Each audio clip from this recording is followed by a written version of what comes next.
Kje je bolj srhljivo, na Metelkovi ali na sejah Mestne občine Ljubljana? Definitivno na sejah MOL. Česa ste se naučili od župana Ljubljane Zorana Jankovića? To pa nič. Kandidirate na parlamentarnih volitvah, koliko članov pa imajo Pirati sploh zunaj Ljubljane? Skupaj nas je 800, no. Zdaj zunaj Ljubljane najverjetneje 600. Po 200 v Ljubljani, 600 izven Ljubljane. Ja. Šli ste na kosilo z Robertom Golobom, bi šli na kosilo z Janezom Janšo? Ne. Slovenska družba je vse bolj politično razdeljena. Ste vi tisti, ki bi to presekali in se trudili poenotiti, združiti ljudi? Seveda, absolutno. Zakaj ste potem danes na Instagramu in TikToku objavili fotografijo Žana Mahniča, SDS, oblečenega v uniformo nacističnega oficirja in Lenarta Žavbija, oficirja Rdeče armade? Ker so oni tisti, ki razdajajo. Ampak vi s tako objavo počnete podobno? Ne, mi samo ljudem povemo, kdo je dejansko škodljivec v tej državi. Ampak ste jih pa vdeli v te uniforme? Seveda, kaj pa govorijo drugega? A si se ne zaslužijo, si deportacije ne zaslužijo, tazga naziva, si udiranje ljudem v stanovanje ne zasluži, če so takega. Ampak lahko bi to na drug način povedali, na tak način, kot oni to ponavadi povejo? V kakšnem smislu? Oni znajo samo obtoževati te svoje nasprotnike in nasloviti v to neko lažno dihotomijo. Mi smo na zelo plastičen način samo pokazali, kdo nosi kakšno uniformo od njih. Uvedli, čeprav teh uniform več ni, ne?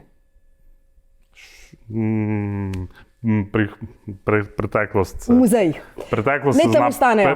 Preteklost se zna ponoviti. Izstop iz NATO ali uvedba obveznega služenja vojaškega roka? Nič od tega. Bi dali KPK še večje pooblastila? Da. Bi razbremenili plače? Da. Ste za progresivni zdravstveni prispevek, torej tisti, ki imajo več, plačujejo več, tisti, ki imajo manj, pa manj? Da. S katero stranko bi se povezali, da bi lažje prišli v parlament? Trenutno nimamo sorodne stranke. Zakaj takega? A si potem ne želite priti v parlament? Mislim, da bomo zmogli sami. Katero ministrstvo ali ministrstva pa bi vodili Pirati?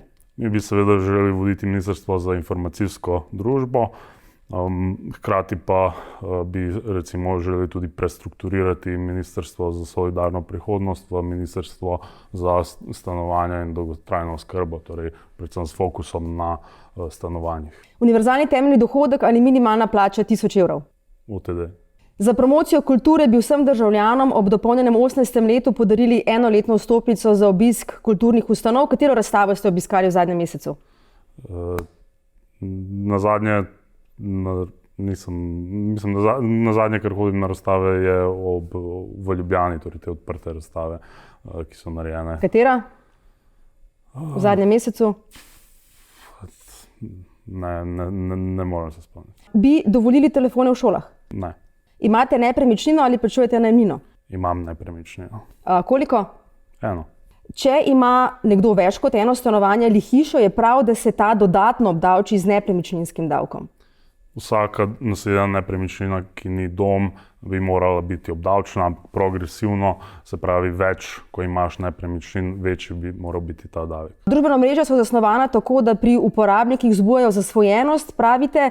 Zakaj ste potem na TikToku, Instagramu? Zato, ker se je treba, seveda, mi kot zunaj parlamentarci nimamo drugih orodij za nagovarjanje volivcev.